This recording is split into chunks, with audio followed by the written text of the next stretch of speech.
For this series, we will be bringing you bi-weekly interviews with people working in all facets of the dance. So we are looking forward to this. My guests for today are Judith Fugate and Medhi Bahiri, the founders and co-artistic directors of Ballet New York, which will be performing at the Ailey Citigroup from July 9th through the 11th. A little background. Judith Fugate was a principal dancer with the New York City Ballet, dancing a large repertory of ballets by George Balanchine and Jerome Robbins. In addition to her work with Ballet NY, she is a repetiteur with the George Balanchine Trusts and the Jerome Robbins Trusts, staging their ballets around the world. Medhi Bahiri was a principal dancer with Boston Ballet and Ballet West, as well as working with Maurice Béjar's 20th Century Ballet. He won the first prize at the Prix de Lausanne and also won recognition for his artistic endeavors at the International Ballet Competition in Varna, Bulgaria, and has also guested across the United States and in Europe.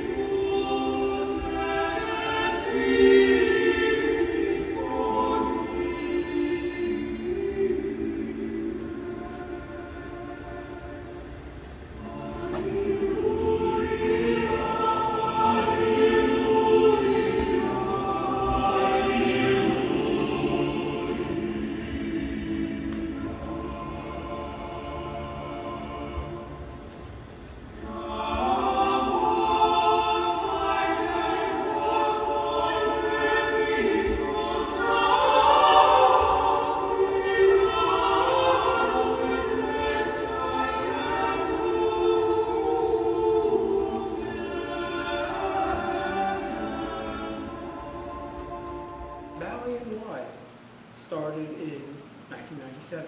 Correct. Why did you feel the need for a new company? Well, in '97, we were still performing. And occasionally we would take, a few dancers on a gig.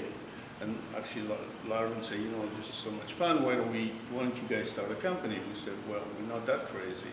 There's no reason to start a company.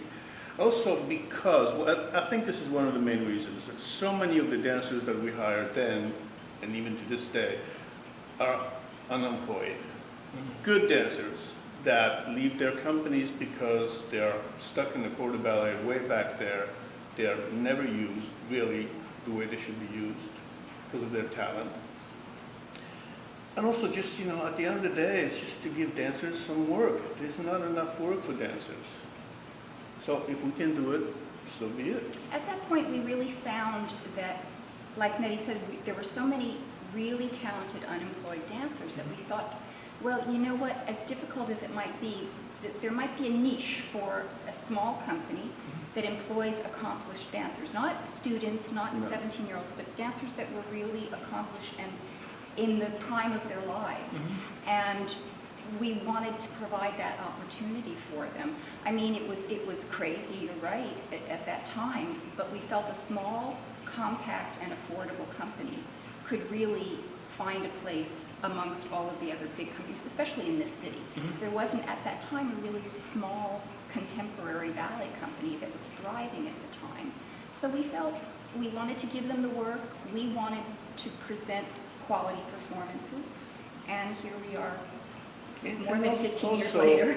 Also, I think so many of those dancers, they were soloists, former soloist dancers, former principal dancers. A lot of them left their companies because they were miserable also. Yeah. So they figure working with a small company is much more fun, which really it is, because it becomes more of a family. I mean, we happen to respect the dancers, which in turn, they respect us. That's why it works so well. And not to mention that it was also, I think most of the dancers feel that it's a very challenging repertoire that we have, as opposed to just your stock, Swan Lake or whatever, or contemporary works, but like the same thing that you do day in and day out. We bring new people in every year, and I think the dancers find that rewarding and challenging at the same time. Let me ask, and I hate to bring it about economics. I mean, starting a new company, it takes, of course, you'd say money and Yeah. a lot of good Funding. Funding. How did you go about doing that? Two of us did a lot of outside for me, New York City Ballet. Medhi was a freelance artist at the time, but we did a lot of performing together here in the city, different little companies, little expositions. And so we were known in the ballet world. And my background with City Ballet, I think, didn't hurt because I knew people that were in the sort of sponsor area of ballet companies. And so between our exposure as a couple of dancers and that, it was very helpful to put our tentacles out to see if we might be able to find that funding. And we were very fortunate that people that were fans of ours decided to get on board and help out, and we had our first season at the Joyce in '99, and it was a huge success, and we were very honored that people came out and supported us in that way because of just our history and I guess our reputation in the dance world here in New York. Now, I read the mission of Ballet NY, and I found it interesting to cultivate, educate, and attract a new audience.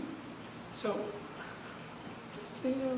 how do you go about doing that? Well, we found that the best way to do it is to do a sort of blend of pieces that are by established choreographers as well as brand new works by emerging artists, because we feel that those kind of mixtures of a program offer something to everyone in the audience. Okay, we generally do 4 short pieces on a program, and it's an hour-and-a-half program at the most.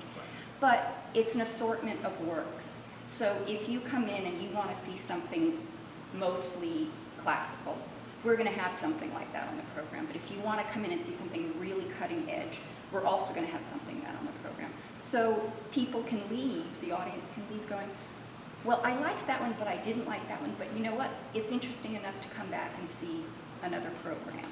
And we feel that that's what's going to really draw in, especially younger audiences, because they don't want to go see the Well, younger old-fashioned. audiences don't want to sit for 2.5 hours in the theater. Unfortunately, as much as I love that kind of ballet, Swan Lake, Giselle, it's boring for them. It becomes interesting when you understand the story as you get older. But for the young ones, you need to give them something either funny or something Physical. so edgy that is physical, that because I mean, let's face it, ballet is pretty. It's a sport, really. You can compare it to gymnastics, you can compare it to whatever you want, but it's very physical, so that impresses a lot of kids. Yeah, it's a different side of looking at ballet, so it's not I know. a stuck-up, artisty kind of thing. It's a more physical type of exposition, and hopefully it takes them away from their iPads and their iPhones. Well, do you find, that younger audiences today, when they come to a ballet, they're just, I don't want to say clueless, but they don't even know what a pirouette is sometimes. You have to explain to them, what exactly it means. Have you been finding that? Well, in many respects, you almost don't, you want people not to know. You want them to just come in and enjoy what you're presenting, rather than coming in with some preconceived notion or no notion at all, just to be a blank slate and come in and go, oh wow, that was so exciting, or that was so physical, it reminded me of gymnastics or ice skating, you know what I mean? So in some ways not that you want them to be clueless, you want them to be educated at Right. least, but I don't need young kids to know what a pirouette is or what a tour jeté is, using Unless all those ballet they're terms. taking if ballet yes, classes. of course, then they should know all of Other that. than that, Joe Schmo out there doesn't have to, as long as they Just enjoy know the whether show. it's pretty and they're enjoying it, or if they'll tell their friends about it. That's the most important thing, I think. Not so much that they know the ins and outs of ballet. Because when you went as a kid, did you know the ins and outs? I I had taken dance classes. Okay, so all I right, knew, so you're but- the exception to the but- rule Right. then. But I mean, if you went to, let's say, back in the 60s, you saw Agon. Mm. I remember there weren't docents telling you what it's about, you just, oh. Yes, yeah, for sure. They're like, oh, he looks like he's going to drop her, right? Yeah. Why is she, extending Staying her like that way, yeah. Yeah, but what I'm saying, now with a lot of companies, when I go, they have educational outreach, they go to schools, they do docent talks, they do everything. I remember once Mr. Balachine, I think it was at the 92nd Street Y, Oh. did a demonstration, was it with the Lakewood Cafe? I don't remember, but they had that sometimes, so you went to see it. Yep. Other times, really nothing. Well, it's interesting because with our company, with Ballet NY, Sure. when we're on tour, it's really one of the most important things that we have to provide when we go into schools and communities We offer is master classes, the lecture educational aspect. demonstration. Yeah. Yeah. Open rehearsals. rehearsals. That's like the thing that they want the most of, which is great because they're trying to branch out in the community with students, with senior citizens, whoever it is that we present those programs to. But it's really one of the highlights of when we're touring, and then it culminates in a public performance, of course. But they really are looking for that. And Yeah, you and gotta some love of those it. kids really love that kind of thing, because at the end of the lecture demonstration, for example, we invite some of their strongest guys, what The they big call them, football players, the and tight ends or something. because they're all impressed that one of our dancers could lift a girl way up there, and then, Have them try it and they and can't try, do and it. they Right, can't do right, it right. And because so then they start Yeah, I find understanding out. in a and different they way. start laughing because Yeah. the biggest guy, the strongest guy in the football team can't lift a little girl. And that's because the weight is different. Those guys can lift weights like none of us could as dancers, but they can't lift a So they girl. understand the art in a different way, Mhm. which is great. All right. Let me ask one of the mission statements, I know that, is, emerging choreographers. Mhm. How would you go about finding these choreographers? I know you do many of them, but how would you commission somebody to do it? Well, a lot of times as you see a performance, whether, you go somewhere and see a company, and then you see this new work by such and such choreographer. So that becomes an interest to us. We contact that person. Or sometimes, we just decide to give somebody that we've never seen their work a chance. Just for the It's hell. a risk, It's but- a risk, Right. but, nothing is gained without a risk, so. And Medhi just started choreographing within the Yeah, past 3 years. 5 years, but we've commissioned over 20 pieces by emerging choreographers Yeah. over the Yes, years. right. And, the dance world is very small. And whether we see a performance by another company with a choreographer, or just word of mouth comes around through dancers, have you seen so-and-so's work? Or you should look at this person's work. But also. So the word gets around very quickly. Yeah, and through the internet today, I mean, a lot of choreographers just send Send their information work, to us, yeah. and then we get to see a DVD or, whether we like it or not, and then we take it from there. And to be honest, several times it has been that a dancer who is working with us at a current time has expressed interest in choreographing. And because we respect them as artists, we want to give them that chance to work with the caliber of dancers that we have, even if it's their first piece. I mean, Thaddeus Davis, he did his first piece ever, and it was a smash success. They talked about it in the New York Times, like it was one of the Right. top. And because he had danced with us and expressed interest in choreographing, and we thought, what the heck? And Let's he was give him with a Dance chance. Theater of Harlem. Never had the chance to do that Yeah, with the yeah, PTH. So a number of times it's been a dancer that worked with us and wanted to branch out. Does that choreographer have his or her choice of dancers, or they just work with? Well, they work with us. We, give them a choice to, at least a chance to look at the dancers, of course, when they come in and they say, well, I like this person and this person.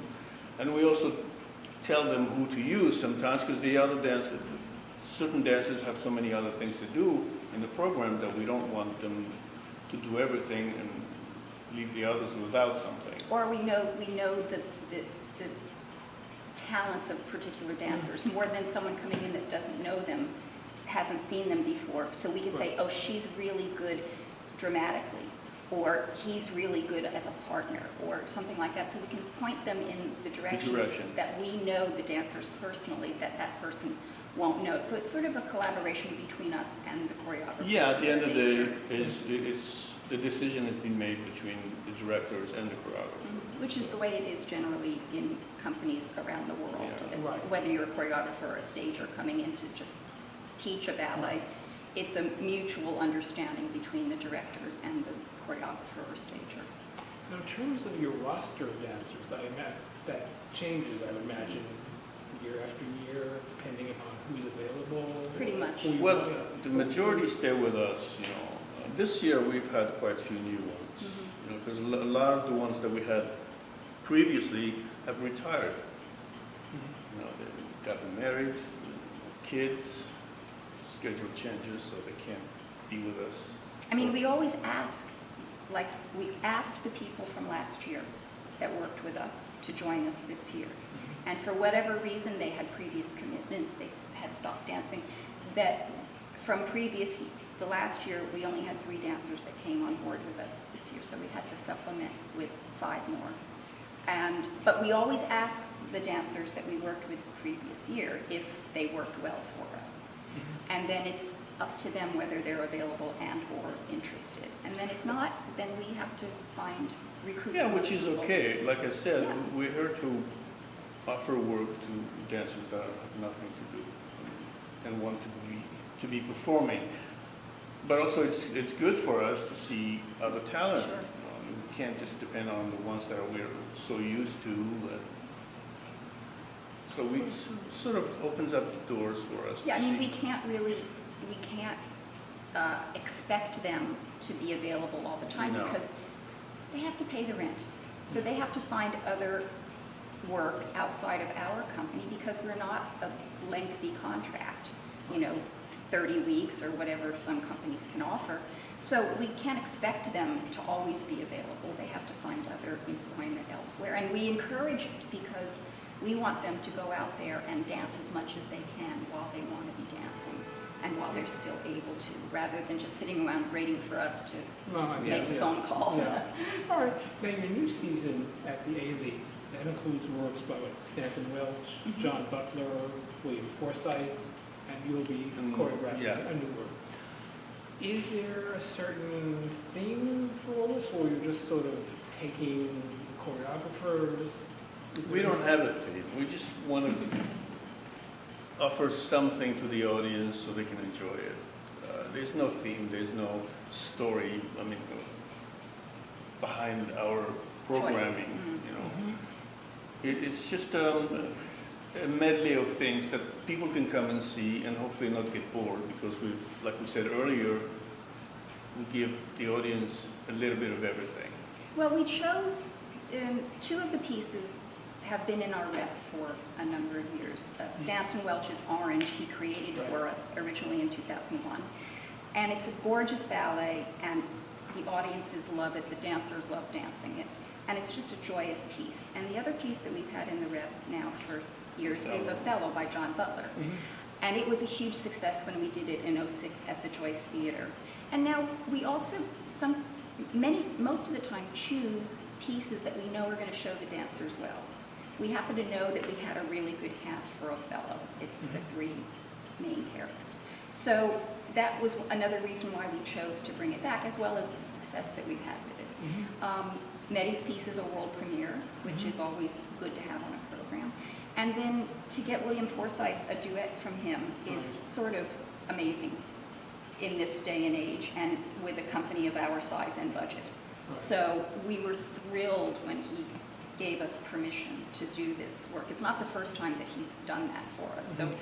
So we thought, wow, what a great mixture. John Butler, Stanton, Bill Forsythe, Medhi. It's just a great combination. Because Butler's work is not done that often. No, it's not seen, especially here in New York. Well, especially here in New York. I think it's done elsewhere. I think that one of the most popular ballets from Butler is Carmina Burana. And but it's a huge production. So big companies probably out there do it a lot. But not here in New York so much. No. So we're thrilled to have Which is a shame because his work is wonderful. he did a piece years ago for New York City Ballet. Unicorn. Oh, gosh, you have a good memory. Boy. In fact, it's been released on DVD for the Kent. Oh, is that right? Yes, you should, Oh, you should see I it. should You check get that it. out. Yes, you should Oh, my see it. gosh. Let me ask you now, in terms when you choreograph, I mean, how do you go about doing it? I'm sure I just get inspired by the music. I listen to music and it inspires me, and that's what does it. And often in the car we listen to music. I said, "But this is wonderful. I want to do something on this piece of music," and that's what gets me going, really. And it's not so much wanting to be a choreographer or what have you. It's just I wanted to create a dance, basically, for whether it's for 6 or 8 people or a couple. That's my inspiration. It's just He makes really, it sound so simple. it is simple. Well, no, but it is simple that you're inspired by the music, but then when he creates it in his brain, and Right. so that when we go into the studio, we're ready to put it all together. But then when he gets with the dancers, he gets inspired in a different way. Right, As because most choreographers do, because that dancer moves this way and the partners do this that way. Well, And so then you adapt. but then it becomes a whole nother process, which Right. is fascinating to watch, rather than just having this set way of what you want it to look like, and that's it. It's based on what the dancers look like and what they're capable of, and just yeah, I mean, that's already in my brains when I create something in my head and get into a studio and work with the dancers. I know I'm going to have to adapt because each dancer moves differently, each dancer looks different. And most of the time, for example, lifts that I wanted to do don't work out because either they're a little too hard and then dancers can't figure out, even though we spend a lot of time doing so, then I have to change it. And most of the time it's for the better, actually. How do you divide your responsibilities? I mean, you're the choreographer. I mean, you're both co-artistic directors. Right. But when I gather, you have like more of a ballet mistress, maybe I'm wrong, than, so how do you And how do she's you really work good out? at it. I hire and fire the people. She's, let's face it, she's the good person. I'm not such a good person. It's funny because when dancers are late or have an excuse for not being on time, or whatever, they don't call me, they call her. She's nice. good cop, bad cop. Right. It's that type of thing. But you're right, he's the choreographer, he's the artistically minded one. I am a ballet mistress and have input as far as how things look, and I help teach all the other works on the program and coach them because we both have experience with that. But it's a great mutual way of working because I don't want to be a choreographer and he doesn't want to do what I do. So that's great because we each are good at what we do and it complements each other. What can we expect from your company in the future? Only the future will tell. Oh, okay. Good answer. I mean, to be honest with you, that's what it is. Our goal is to have a larger company, have some major background, major backup, backing up, whatever. She speaks English better than I do, actually. So, but it's really, the future will tell. I mean, so many times we have said to ourselves, okay, that's it, this is the last year. Well, we can't seem to let it go. Time will tell. Yeah.